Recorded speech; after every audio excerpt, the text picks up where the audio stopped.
নমস্কার বন্ধুরা, তোমরা কেমন আছো? আমিও ভালো আছি। তোমরাও ভালো থাকো, সুস্থ থাকো, এই কামনা করি। ভালো আছো তো বন্ধুরা? আমিও ভালো আছি, তোমরাও ভালো থাকো। আজকে তোমাদের একটা নতুন রেসিপি নিয়ে এসেছি। এটা গরমকালে খাওয়া খুবই উপকারী। এটা খুব উপকারী এবং খেলে নানান রকম রোগের হাত থেকে বাঁচা যায়। গরমকালে অতি অবশ্যই এই সবজির তরকারিটা খেয়ে দেখবে। কি করছি বলো তো? প্রথমে নিয়েছি বেগুন, তারপর নিয়েছি উচ্ছে, তারপরে নিয়েছি আলু, আর নিয়েছি সজনে ডাঁটা, আর এখানে নিয়েছি সর্ষে আর পোস্ত, কাঁচা লঙ্কা দুটো একসঙ্গে বেটে নিয়েছি, আর নিয়েছি হচ্ছে তোমার কাঁচা লঙ্কা চেরা। এবার আমি কড়াইতে বেগুনটাকে আগে ভেজে নেব। প্রথমে উচ্ছেটাকে আগে ভেজে নেব। এই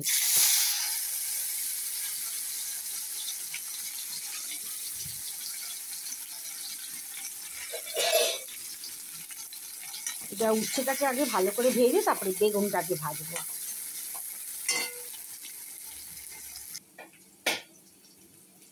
গরমকালে এই রেসিপিটা খেলে তোমাদের অনেক রকম রোগের হাত থেকে বাঁচার উপায়। এইটা গরমকালে অতি অবশ্যই করে খাবে এবং টেস্টও লাগবে খেতে এবং শরীরের পক্ষেও খুব ভালো হবে। আমি তো করেছি যেভাবে, ঠিক সেভাবে উচ্ছেটা আর একটু লাল করে উঠবো। একটু উচ্ছেটা ভাজা ভাজা করে আসলে একটু তেতো ভাবও থাকবে, অথচ বেশি তেতো লাগবে না। তেতো খাওয়া ভালো শরীরের পক্ষে, তাও আমি এটাকে আর একটু ভেজে নিচ্ছি। দেখো, এই আমার উচ্ছে ভাজাটা হয়ে গেছে। এবার এটাকে তুলে নেব, বেগুনগুলোকে ভেজে নেব। বেগুনগুলোকে আমি নুন হলুদ মাখিয়ে রেখেছিলাম।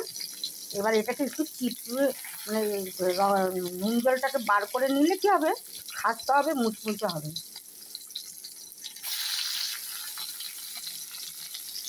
এবার বেগুনটাকে এরকম লাল লাল করে আমি ভেজে নেব। বেগুনটাকেও আমি এরকম লাল লাল করে ভেজে নেব। বন্ধুরা, আমার কুমড়ো গাছে কিন্তু অনেকগুলো কুমড়ো হয়েছে, কিন্তু সেই কুমড়োগুলো আর থাকছে না। দেখো, এই দেখো, দেখতে পাচ্ছ? এরকম আরও অনেক হয়েছে, দেখাবো পরে। ভাত বসানো হয়ে গেছে, ভাত টকবক টকবক করে ফুটছে, আর এদিকে আমার বেগুন ভাজাটা লাল লাল করে ভাজা হয়ে গেছে। এবার এই বেগুন ভাজাটাও তুলে নিই। দেখো, আমার বেগুন ভাজাটাও হয়ে গেছে। এবার আমি এতে কড়াইতে কালো জিরে দিলাম, আর এবার আলুগুলো দেব।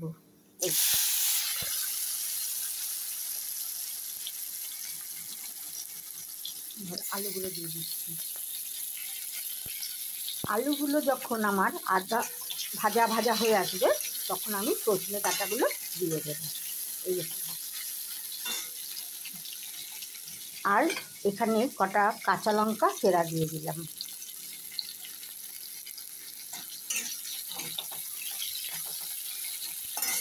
এরপরে দেব আমি এই সজনে ডাঁটাটা। আর এদিকে হয়ে গেছে ইলিশ মাছ দিয়ে বেগুন দিয়ে আলু দিয়ে ঝোল। এই যে ইলিশ মাছটার মধ্যে ডিম হয়ে গেছে, তাই যেন ইলিশ মাছের পেটটা দেখেছো ফাঁকা, তাই ডিমটা আলাদা করে ভেজে নিয়েছি। আলাদা করে ভেজে তারপরে ঝোলে দিয়ে দিয়েছি। আমি যেভাবে রান্নাটা করব ঠিক সেম ওইভাবে করে খাবে, দেখবে খুব ভালো লাগবে। আমার এই রেসিপিটা খেলে মুখে লেগে থাকবে, আমি এইটুকুনি বলতে পারি। তোমরা দেখো আমি কিভাবে এগুলো করছি, আমার তো খুবই ভালো লাগে। আর এই গরমকালে তুমি এগুলো খাবে তো আমার শরীর সুস্থ থাকবেই, আর খুব ভালো লাগবে খেতে। আমার রেসিপিটা যদি তোমাদের ভালো লাগে তাহলে লাইক, কমেন্ট, শেয়ার এবং সাবস্ক্রাইব করতে ভুলো না। এবার আমি সজনে ডাঁটাটা দিয়ে দেব।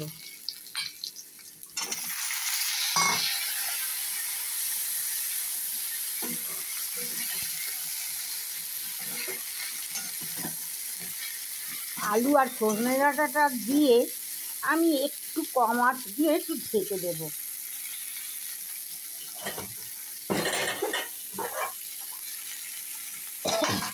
কম করে আঁচটা দিয়ে একটু ঢেকে দেব, যাতে আলুটা এটা একটু হালকা সেদ্ধ হয়ে আছে। আমি এটাকে একটুখানি ভাপিয়ে নেব। কম আঁচে এটাকে একটু ঢেকে ঢেকে করবে, তাহলে কী হবে, আলুটা ভালোভাবে সেদ্ধ হয়ে যাবে এবং সজনা ডাঁটাটা ভালোভাবে সেদ্ধ হয়ে যাবে। তোমাদের যদি আমার এই রেসিপিগুলো ভালো লাগে বন্ধুরা, আমার করতে ভালো লাগবে, আরও অনেক রেসিপি তাহলে নিয়ে আসতে পারবো তোমাদের জন্য, এবং সুস্বাদু রেসিপি এবং খেতেও টেস্টি, এবং তোমাদের কোনো পেটেরও গণ্ডগোল হবে না, কোনো কিছু হবে না, সুস্থ শরীরে বেঁচে থাকবে। এবং এগুলো খুবই শরীরের পক্ষে প্রয়োজনীয় জিনিস, বিশেষ করে তো সজনে ডাঁটা আর উচ্ছে, এই দুটো শরীরের মধ্যে পড়ছে মানেই শরীর অনেকটা সুস্থ হতে হবে। বিশেষ করে চৈত্র মাসে এইসব জিনিসগুলি খাবে, খুব ভালো লাগবে। এরপর এই যে ভাজা উচ্ছে আর বেগুনটা দিয়ে দেবে এর মধ্যে।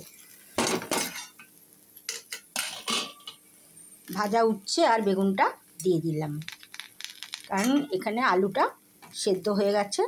এই যে দেখো বন্ধুরা, আলুটা সেদ্ধ হয়ে গেছে, ডাঁটা হয়ে। এবার আমি এই যে সর্ষে আর পোস্ত আর কিছুটা জল একসঙ্গে এর মধ্যে দিয়ে দেবো।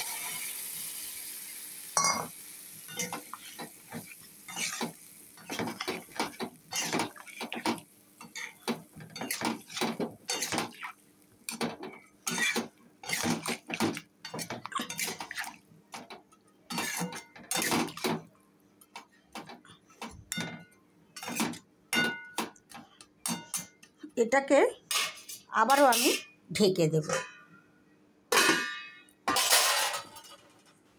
এটাকে আমি আবারও একটু ঢেকে দেব, ঢেকে দিয়ে তারপর আবার নামাবো। তারপরে এই যে বন্ধুরা, এই হয়ে গেছে আমার সজনে ডাঁটা, আলু, বেগুন আর উচ্ছে দিয়ে সর্ষে পোস্ত। এই হলো আমার রেসিপি। এই রেসিপিটা যখন করবে, যখন আলু আর সজনে ডাঁটাটা দেবে না, তখন কিন্তু একদম কম আঁচে, হালকা মানে কম আঁচের মধ্যে দিয়ে ঢেকে ঢেকে এটাকে করতে হবে। তারপরে জল দিয়ে দিলে, জল আর সর্ষে আর পোস্ত একটু বেশি করেই জলটাও দিয়ে দেবে, সর্ষে আর পোস্ত জলটাও দিয়ে গুলে ওটা দেবে। দেওয়ার পরে কিছুক্ষণ পরে উচ্ছে আর বেগুনগুলো দিয়ে দেবে। উচ্ছে বেগুন দেওয়ার পরে বেশিক্ষণ আর রাখবেন না, তারপরে নাড়াচাড়া করে নামিয়ে ফেলবে। তাহলে আমি এখন বেড়ে নিই, দেখছি, দেখো কেমন লুক। এই হলো আমার সর্ষে পোস্ত সজনে ডাঁটা দিয়ে, উচ্ছে দিয়ে, আলু দিয়ে আর বেগুন দিয়ে। 100% শিওর শরীর সুস্থ থাকবে এবং ভালো থাকবে, এবং এই সবজিটা চৈত্র মাসে খাওয়া শরীরের পক্ষে খুবই উপকারী। তাহলে বন্ধুরা দেখো, খেতে ভালো লাগবে, আর খেয়ে কিন্তু অতি অবশ্যই আমাকে জানাবে কেমন হয়েছে, ভালো হয়েছে কি না খারাপ হয়েছে। আমি কিন্তু ওই সর্ষে আর পোস্তটা যে বেটেছিলাম, ওর মধ্যে নুন হলুদ দিয়ে রেখে দিয়েছিলাম, সেটা তোমাদের বলতে ভুলে গেছিলাম। সর্ষে পোস্তর মধ্যে লবণ আর হলুদ দেবে, দিয়ে তারপরে ওটাকে ঢালবে, এই জন্য আমি আবার বললাম কথাটা। ঠিক আছে বন্ধুরা, আসছি তাহলে।